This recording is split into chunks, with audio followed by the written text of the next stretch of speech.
So welcome back to the Barbells, Bikinis and Biz podcast. Smashed it. Remember the name of my podcast this time. And we are joined by another guest today, a guest that I am super hyped to have on the podcast because it's someone that I only look up to in terms of what she's done with her business, but also her physique as well. It is absolutely insane. You probably know her as at Georgie Fit from the old Instagram, but Georgie Cooper. So if people don't know who you are, introduce yourself and give us 3 fun facts about yourself. Thank you for such a nice introduction. That's so sweet of you. So I'll have you know as well that I'm probably the most blunt, brutal, honest person you'll ever meet as well. So coming from me, that's... I know. I was thinking like you're pretty savage like me. So actually, that's quite a compliment. I'll take it. It is quite a compliment. I have my fingers crossed. So my name is Georgie Cooper. Like you said, I am Georgie Fit on Instagram. And I am basically an online coach. That is my, I guess, full-time job. And 3 fun facts about me. I'm going to rinse this and basically talk about myself as if I was going to, but I'm going to use them as my facts. So I run an online coaching business called Coached by Georgie. Started a prep, but never finished it because of COVID. And I'll give you more of a fun one. I had to resit all of my GCSEs because I put my name as Georgie when my real name is Georgina, and they lost all of my papers. Oh my God. That's mental. I know. I can't believe that actually happened. Oh my God, what the hell? Think you did better second time round though? Was it worth doing it again? To be honest, I can't even remember at this point. I just remember being absolutely fuming. But my mum was like, it serves you right. You know your name isn't Georgie. I was like, you call me Georgie. Oh, it's mental. So I first got introduced to Georgie sort of, I think it was Instagram and YouTube. This is when you were sort of semi-taking off, you know, when things started, you know, 10K, 15K, some of the old YouTube videos. And this is 2-3 years ago now. You were here with the old YouTube videos. Yeah, the original, you know, the OG. Number 1 fan since day one. This is when I was getting into fitness. So I became aware of Georgie through Instagram because I started to follow everyone because I had no idea what I was doing. So anyone who was similar age to me into fitness, I started to follow. And I don't know, you probably don't remember because who am I? But I actually met you at Graft House in Leeds at the mental health muscle events. Oh my God, yes, I do remember. You were repping Fit Bible. Oh my God, I was repping my book. You were. And ever since then, I kind of got more invested into you and your journey because we had a bit of a back and forward afterwards because we'd had a chat there. And ever since then, I've been following your journey a lot more. And since then, so that was about 2 years ago now. Yeah, about 2 years ago. You have just blown up in terms of following, in terms of your business. So let's talk about what's changed in those 2 years. So obviously you're big then, you know, you had quite a following then, but what's changed in the last 2 years to get you from where you were then to where you are now? So I would say that my biggest kind of growth, like obviously I have grown in followers, and if I'm honest with you, my following count hasn't changed that dramatically in the last year and a half. But the biggest thing for me, I guess, is just growing my online coaching business. Yeah. So back when we had that meet up in Leeds and I had just released my first load of books, I probably only had 30 clients, if that, and I was still working as a PT in a gym. And actually those books cost me everything in my bank account to make. So that was a huge investment for me at the time. And back then my business was only just picking up. It was kind of that first year of graft, which has to happen when you set up a business online. So yeah, I would say from there, the biggest change for me has just been going from a little old one-to-one PT in a gym to having my Coached by Georgie brand. Mm-hmm. And has there been any sort of pivotal points that have been turning points? Because you've gone from 30 upwards to where you are now. What have been the sort of pivotal key moments that have created that traction for you to get there? It's a difficult one because I can't really put my finger on it as such. There was never like a day where it kind of just blew up. But I think it's kind of that sitting tight when you first start a PT or any sort of business where you're picking up clients. You kind of have to just sit tight and you do your best and you show up every day. So being consistent really helps, but you get to a point where everybody, it's kind of a referral base. So people will get their sister involved and then their sister will have their mum involved. So is kind of how it's grown quite organically and quite naturally. I mean, I've employed somebody into my business now, which was done maybe 4 or 5 months ago. And that then allowed me to sort of take on more clients. So that was probably the biggest turning point. But in general, it has just been a slow and steady kind of approach, which has been nice. Cool. So for someone like myself who's still pretty new to this industry, like I've been involved in fitness and everything for a good few years, but actually working in this industry, it's been 6 months and I've not had the greatest start, seeing as everything started to slowly. Oh, it's the worst time. 1-to-1 is my it's where I want to start, and I do enjoy it because I do enjoy that human interaction. So I do want to really make something of that. And as things started to all grow with that and connect and click, and as I was learning more, COVID. So I then had to make the adjustment into thinking, right, I need to start working online more and building that up now while I've got the chance.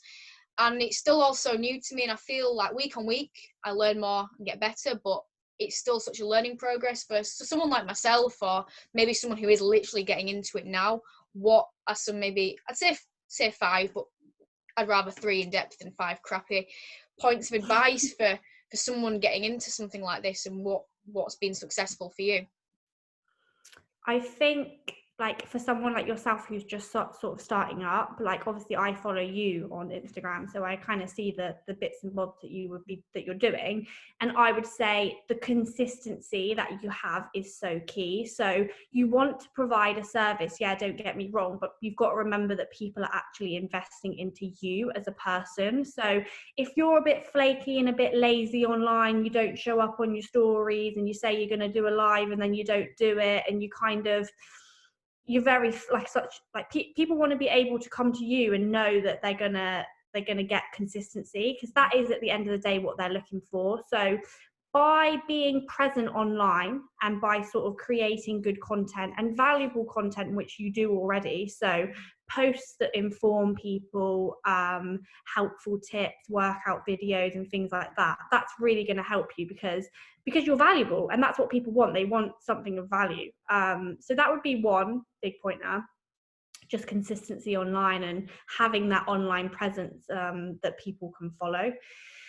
Investment is another big thing, and something that a lot of people are scared to do. So investing back into your business, whether that's buying website designers, graphic designers, whether that's sort of anything really, like being able to invest maybe into your own business coach, someone that can help you outsource, someone that can kind of help you with your finances, is a good thing to do, because you might think that you kind of have all your ideas and this is your business and you know what you want to do with it. It only takes a conversation with somebody else, or to sort of approach somebody and ask them to help you, for them to turn around and you'd be like, oh my God, I didn't even think of that. Yeah. So being open-minded and being brave with investment really does help. And then just working hard. Like, I don't think people realize that, like, 1-to-1 PT is kind of a go into work, show up, do the hour, and then you kind of go home. Don't get me wrong, the hours are long. Sometimes you're in that gym at 5 a.m. and sometimes you're still in that gym at 8 p.m. But it's not the same with online coaching. Like I say to people that want to transition into online coaching, you're going from a very, very personal level, active job where you're there and you're helping somebody physically squat, to you're then going to an office job where you have messages coming through your phone all hours of the day. So yeah, you have to be able to accept that you will be working all day, every day. Like, taking a day off of online coaching just isn't really a thing. No, I've noticed that already. Yeah. In that. I don't mind it because I like it, and it's your job, you love it. Exactly, but I think a lot of people aren't aware that it is literally like, my parents aren't aware of it. Like, when I'm sat like downstairs socializing with them on an evening, but I'm still on my phone, like, oh, don't be antisocial. Like, I'm not being antisocial. I'm Working. clients and I'm technically still working. So I think people aren't aware of that, and I think people think it's this glamorous. Yeah, they do. They think, oh, online coach sat on a beach with a laptop, but it's really not like that. Absolutely not like that. Like 9 times out of 10, by like you're exhausted because you get up so early to get everything done, and you don't stop until You don't switch off. No, That's what it is, Luce, is you never ever switch off. absolutely not. And that's why I've invested into a lot of, I say a lot, of supplements to help me switch off, because I'm quite a go-go person as it is. And doing this, I mean, I love it, and I know it's only going to get, not worse, but more as I take on. This sounds crazy, but the busier you get, the easier it becomes to kind of always be in focus. So obviously, the more clients you have, you'll find that you don't even think about lazing off. You don't even think about having time off, because it's just not an option for you anymore. Yeah, no, for sure.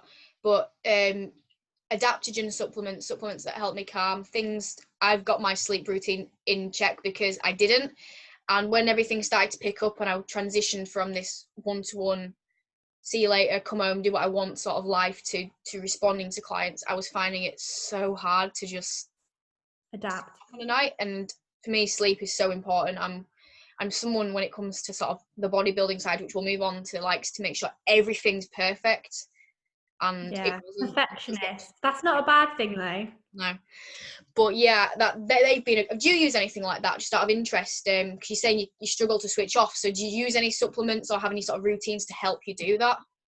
No, I mean, I try to cut caffeine as early as possible in the day. So around sort of 3 o'clock, I try and cut my caffeine. Yeah. If I find that I am struggling with sleep, and sleep is a little bit of an issue for me, I do use a sleep aid. The one that I use is from Alpha Neon, actually, and that does tend to help. But for me, like, just blue light blockers and trying to not reply to people at past 9:30, 10 o'clock at night does help. But yeah, I'm a little bit like you. Like, if I don't get my sleep, I just cannot function. And obviously with training and stuff, you want to make sure that you can train optimally and that you can kind of reply to clients and you can work your business well. So yeah. So you're at a pretty decent point now with your business. Like, for myself, I look at you and I'm like, yeah, that's like an inspiration. That's something I'd love to be able to achieve, especially you're not that much older than me. How old, if you don't mind me asking? I'm 23. When you're 24? December. So you're like a year and a half older than me. So that's not a long time. Like, not much older than me. What she's achieved in that time is incredible. But I can imagine you aren't satisfied with where you are now. You've got bigger ideas. Oh, no. So I know obviously a lot of things are sort of secret, but what are the sort of goals ahead and plans, and what do you want that to actually impact? How do you want that to impact your life as well? So is it a case of you want to grow your business so you can have a certain lifestyle, or is it just literally purely for yourself? What's ahead in the future? I would say that obviously I do have a passion in fitness. Of course I do. Like, my whole passion is training people, and there's nothing quite like watching now such an amazing amount of people completely change their lifestyle. Yeah. But when it comes down to the nitty-gritty, I am very, very business. I have got a business head on me, and I am very motivated.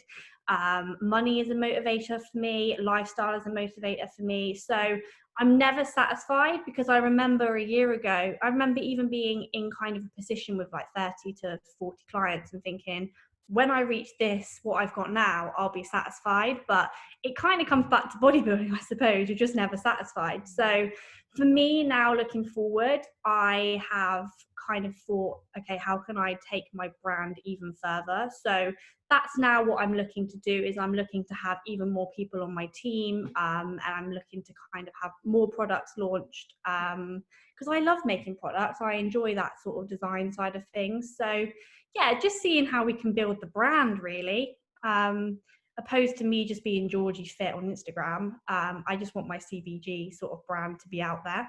Yeah, just Georgie Fit, just Georgie Fit with, 40,000 followers or whatever it is, no big deal. What would be an ultimate goal then, like the dream? Like, if restrictions weren't in place and it wasn't ridiculously hard to get there, what would be the ultimate business life goal?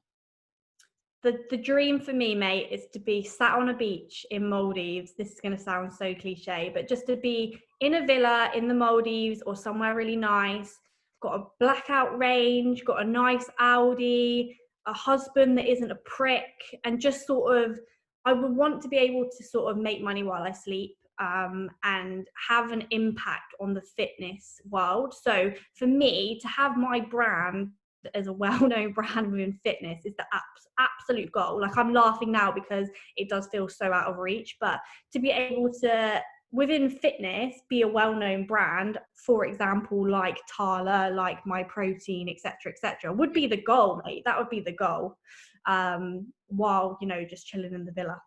Be honest, you say it sounds all unrealistic. I think you could get there. The only thing that you might struggle with is the nice husband, but the rest of it, I think, no such thing.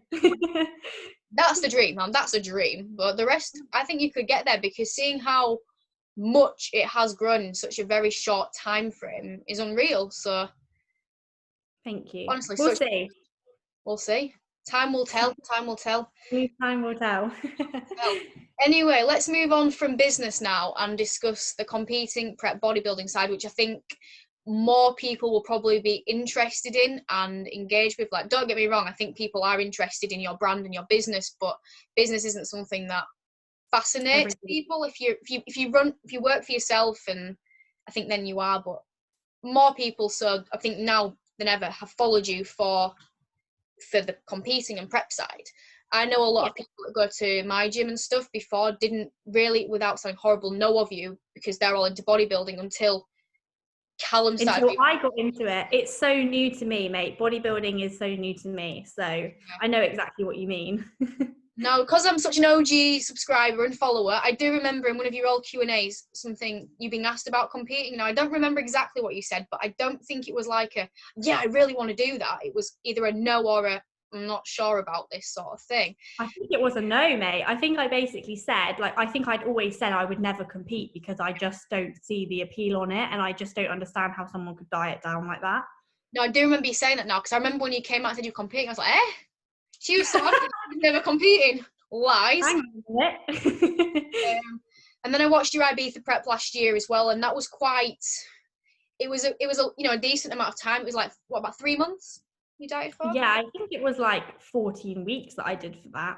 So it was a decent diet, but the main difference was it wasn't very strict. I remember there was periods and times where you'd sort of go off plan, or you were out, flexible approach. So how did you transition then from this, I'm never competing, I will do a long diet but quite a flexible diet, to then thinking, you know what, I'm going to go on stage and do the most strict diet that out there that there is in the body, because that's what competing is?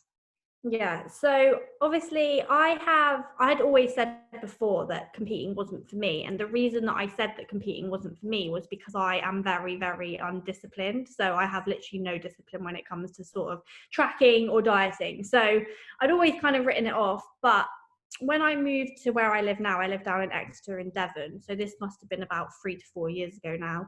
I got in with the guys at the gym and I became friends with them, and a lot of them compete. So I actually met one of my best friends in that gym, and she does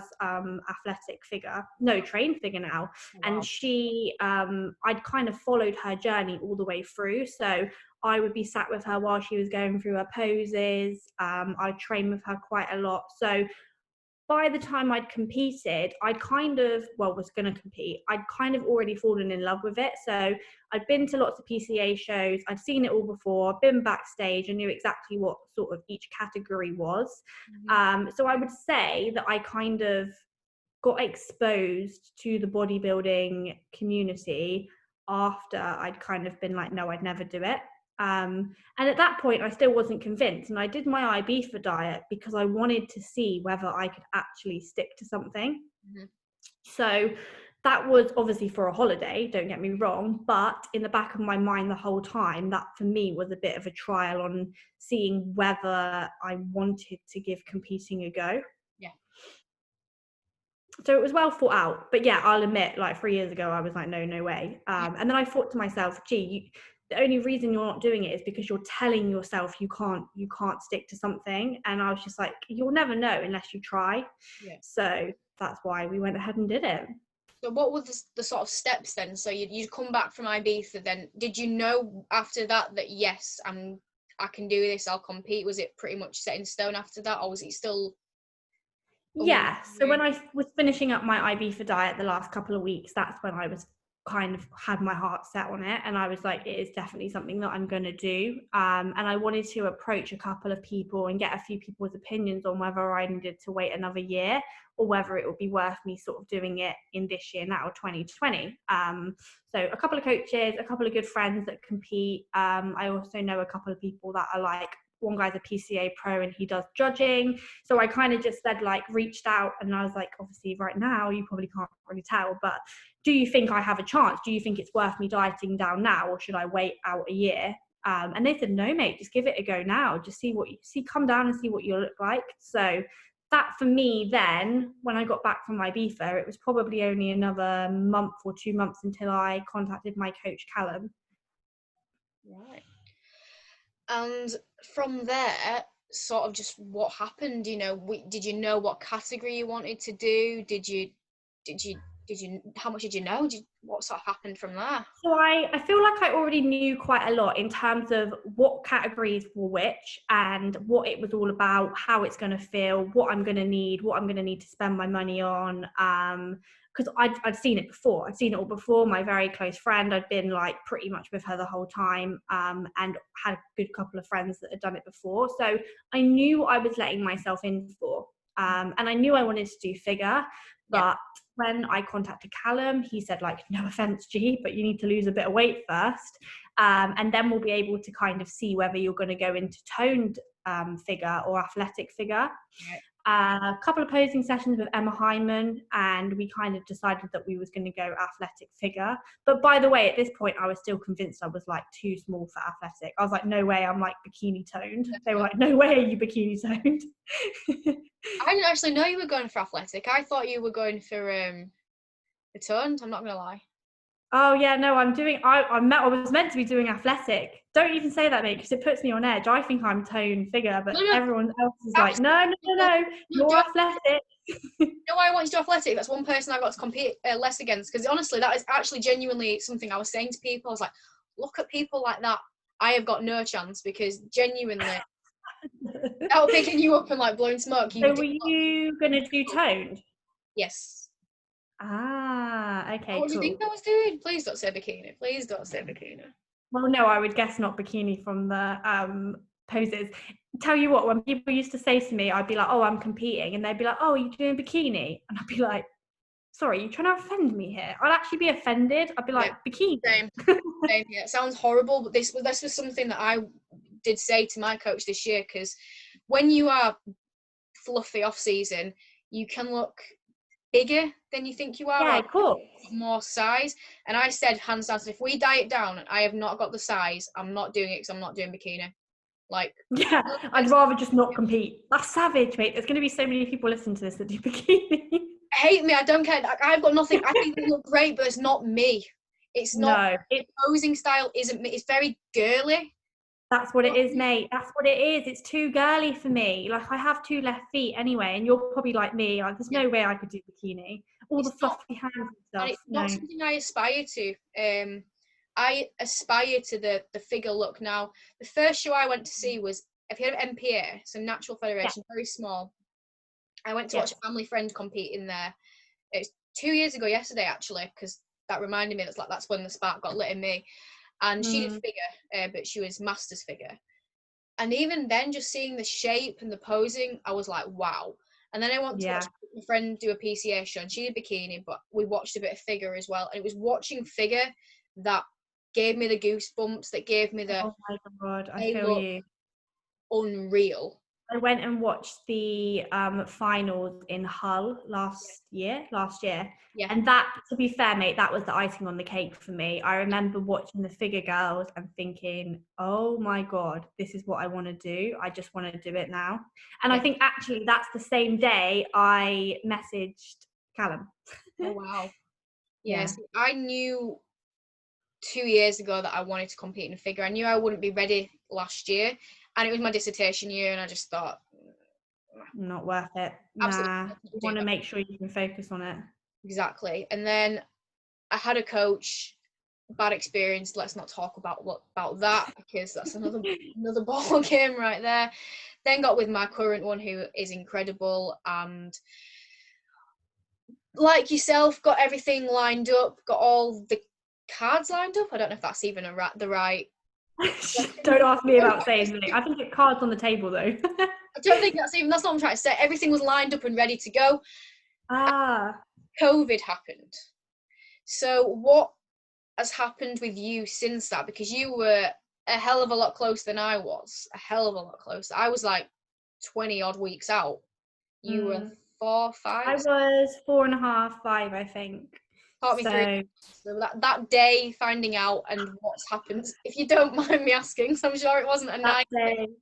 So obviously before this, they'd cancelled Body Power, which was my second show. So I was kind of already watching it all fall before my eyes and thinking to myself, fuck, this is like, do you know what I mean? I was trying to push it away and ignore it and be like, no, there's no way they're going to cancel my shows. But they cancelled Body Power, so that was one show gone. And then they closed the venue of my first show. And I thought, do you know what, this is it. But I tried to stay positive. Obviously, we waited until PCA cancelled it. And when they did, yeah, it was savage. Like, I knew it was coming. That day I knew it was coming. But I cried on the phone to my mum for a bit, cried a bit more.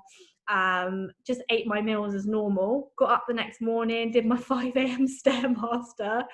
And then the idea was that we were kind of going to go back to about 8 to 10 weeks out and just keep that. And then as the shows got released this year, just pull back in. But 4 or 5 weeks ago now, me and Callum had a conversation and we just thought it's going to be more optimal for me to really push into an off season now, kind of just accept that I'm not going to be competing this year and just pull into the shows at the sort of middle of next year. Cool.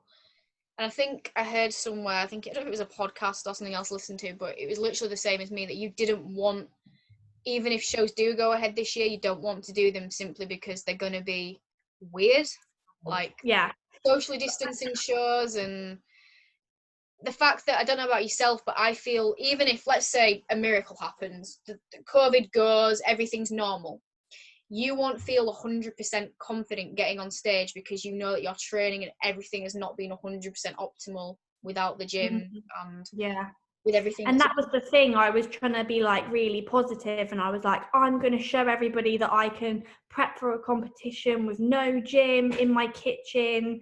And then I was like, do you know what? I'm just not going to. Like, I just think it's going to be weird. And like, you want your first show to be special. I want everybody to, I want all my friends and family to be there. And I don't want it to be anything less than what it could be. So it's a bit shit, but I feel like I've already waited 2 years to compete. So to wait another like half a year is not going to be the end of the world. It is a bit of a kick in the teeth, but I'm over it now.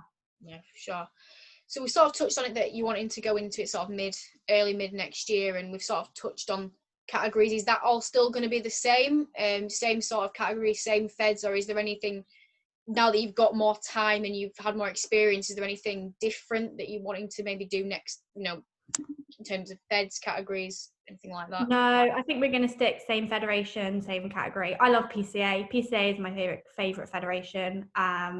Just go into that, I think. Not do first timers. I know that was a thing that everyone was kind of like, why are you not doing first timers when you're a first timer? But I want to go into a normal one, just a normal qualifier. So everything's going to remain the same, basically, mate. Hopefully do body power if it continues next year. We'll just have to see. Yeah, 100%. Well, I might be seeing you on the PCA final stage then next year, not this year. Yeah. Which one are you going to do? Which PCA are you going to do? Well, I don't know actually if I'm even doing PCA. I say that. This year, my original plans this year in January were to do PCA first timers up north. I think it was in Hull. And oh my god, you're going to do the September one? Yes.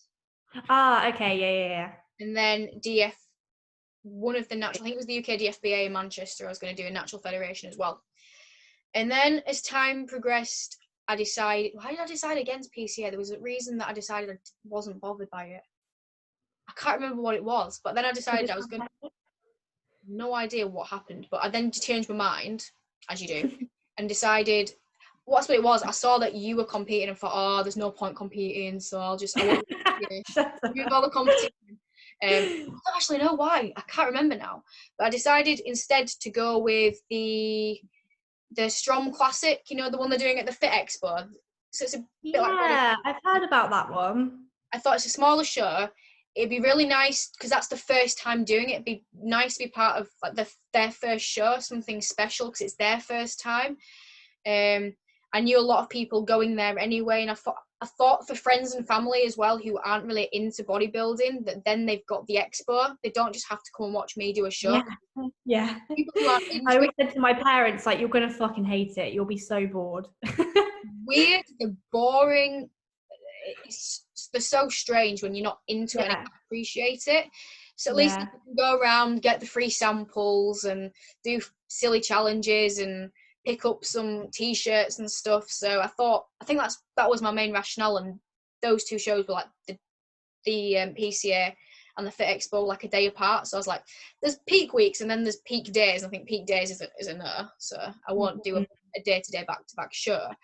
Not for your first anyway. No, and I'm still actually registered for that. I paid for everything, that show in September, because they're adamant it's still going ahead, and I'm just like, it's not. But they're saying it is. So yeah, I could still compete in it. Why not? But I won't. Like yourself, once I finished my diet in July, because if people don't know, if people care, I've kept going with it because I started in January. I did a very sort of atypical prep in that it was going to be about 35 weeks long in total. Yeah, I remember it when you first started. I thought, freaking hell, that's a nice long prep. But it's good. It's a good way of doing it. And I actually do really appreciate that you carried on. You're looking lean now, mate. You're looking really lean. Everyone keeps saying that. Everyone's like, what's wrong with your face? I'm like, what do you mean what's wrong with my face? I only noticed it today, to be honest. I put that side, like, if you get the moon emoji, there's a picture of me in off season. Get it next to the moon emoji. Oh my God, I remember you saying it. It's literally the same. Whereas now it's like, I don't even look like the same person. But don't. I've got mine back now. Like, that's what I hate. I'm like, I want my shredded face back. But everything sort of come together, and it's only really got hard. Like, people are like, oh my God, 35 weeks. But the first bit wasn't hard because everything was just getting used to things. And it's only, I'd say, the last month where I've had the feels, the diet feels. Like yesterday, I couldn't even articulate a sentence. Oh, mate, don't. Dragging myself up the stairs. But yeah, I wanted something to show for it because I only decided in April, May that I wasn't going to compete. So I thought, well, I've been dieting since January, and this is something I've been working really, really hard towards. Like, I've been training so hard, and I just want something to show for it. So I thought, well, what could I do? I'll do a photo shoot. Why not? Exactly. I think it's a good thing to do. Yeah. I mean, I'm so awkward. Like, I've done one before, and oh my God, I'm not an Instagrammy posy person at all. That is just not me. So I know it's going to be weird, but I'll be glad when I've done it. So, yeah, put yourself out your comfort zone. People always said to me when I finished my show, do a photo shoot. And like, I know this is probably hard for people to believe when they see my Instagram, but like, I'm really not a posy person at all. Like, at all. No, I did one once. They did a free one, and it was fully clothed, everything. And they literally, I got there, and they were like, "Oh, Lucy," I'm like, "Yeah." Like, well, what do you want? I was like, "I don't know." What do you mean? Well, what kind of pictures do you want? I'm like, what do you mean? What do I want? Me training. Like, all right, go train. And I was like, okay. So I started training, and they go, whoa, stop gurning, stop pulling those faces, and like lower the weight, and just actually, look nice. I was like. Yeah, I don't know. I'm not a people who are listening to this on Spotify, Instagram, not Instagram, Apple Podcasts, whatever you want to call it, won't see this. If you're watching it on the YouTube, because I do upload them to YouTube as well, you'll get to see this. So maybe go watch it on YouTube. Oh, really? Can people see this? Oh, sorry. It's fine, mate. I don't really mind. What they were expecting from a photo shoot was, something like this. Yeah, sexy. Whereas I trained. So yeah, it's gonna be weird, but I think having something to show for it will definitely make a difference for sure. But I've gone off on a massive tangent then. Scramble. What were we talking about? I can't even remember. Your plans. Stop talking about me. People don't care about me. People are here for you. So, yeah, I think we've touched upon that then, haven't we? So what would be the goal? Do you have big competing goals then in terms of what you want to achieve, not just for yourself, but because obviously it is for yourself. It's a journey for yourself. Yeah. But you know, when people say, oh, I'm not bothered about winning, what is it for you in terms of you want to actually get out of it? What would be the good outcome, ideally, for you next year? I am looking to place and I'm looking to go to the finals. Like I've said to Callum, I said, if you ever got to a point where you've kind of thought there's no way you'd even place, then I don't want to do it. Like, I don't really want to just be a number. Like, I do want to be competitive. And it's kind of the balance between wanting to win, obviously it's a competition, and kind of accepting that it's my first year. So therefore I'm not going to be in the best condition that I'll ever be in. So yeah, like that's the goal for the first show. And then lots of people will always say, oh, so like, do you think you'll compete in the future? Like, what's your competing plans after your first competition? And to be honest, like, I would like to say now that I would want to do it again in the next years. But how do I say that without actually going on stage? Like, yeah, I got 4 weeks out and it was savage and I loved every second of it. Like, I absolutely loved it. But until I've got all the way to that stage, I just don't think I can confirm further plans. But we'll just see. Like, if people look at me and they think, oh my god, you're quite competitive and you do well, then maybe other feds and take it further than a year. But I don't know, I love bodybuilding. I've fallen in love with the sport, but actions speak louder than words, don't they? Yeah, absolutely. And again, that's very similar to myself in that this is why I want my first show to be so special, because what if I don't, like yourself, think I don't really want to do it again? I've done it once. You want at least to have that one experience to be a good one. And again, this is why I've continued with the prep, the diet, whatever you want to call it, because I love it.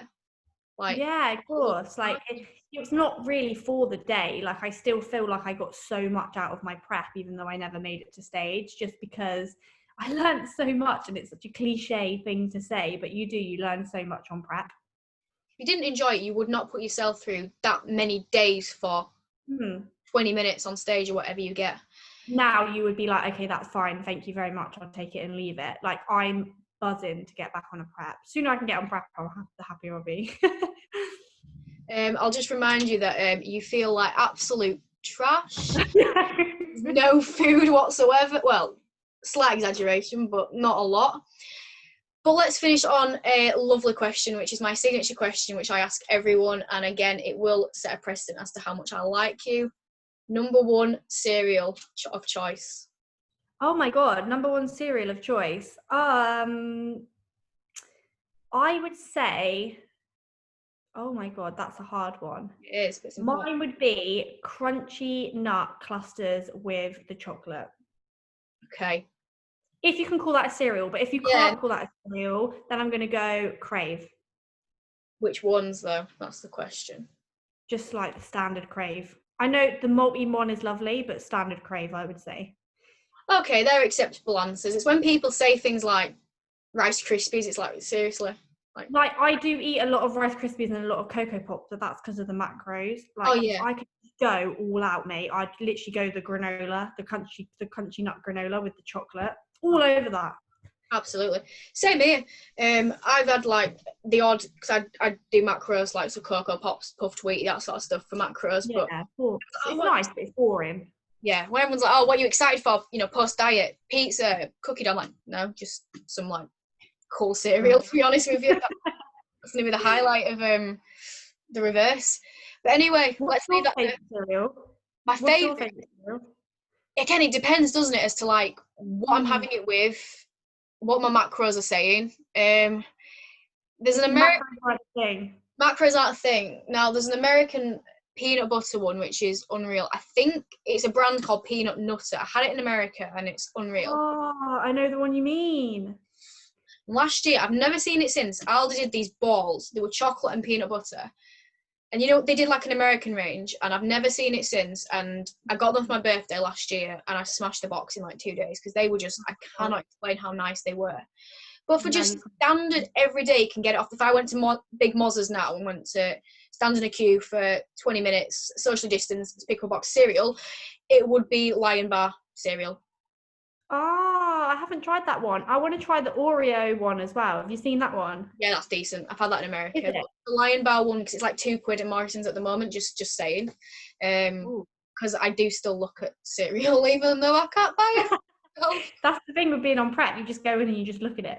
In fairness, I had it on my shopping list for my family because I got their shopping, and my mum's like, "Can you get kids cereal for kids?" And I was like, "That's just torture. Like, why would you? That's just not fair. I have to go pick out a nice cereal for them that I can't have." But it is what it is. It is what it is. Anyways, I'm gonna wrap that up there. Thank you so much for joining me. I hope people have found this insightful / informative / somewhat entertaining amongst the many tangents that I've gone on. But yeah, thank you for having me. And I shall see you all in the next one, guys. See you later.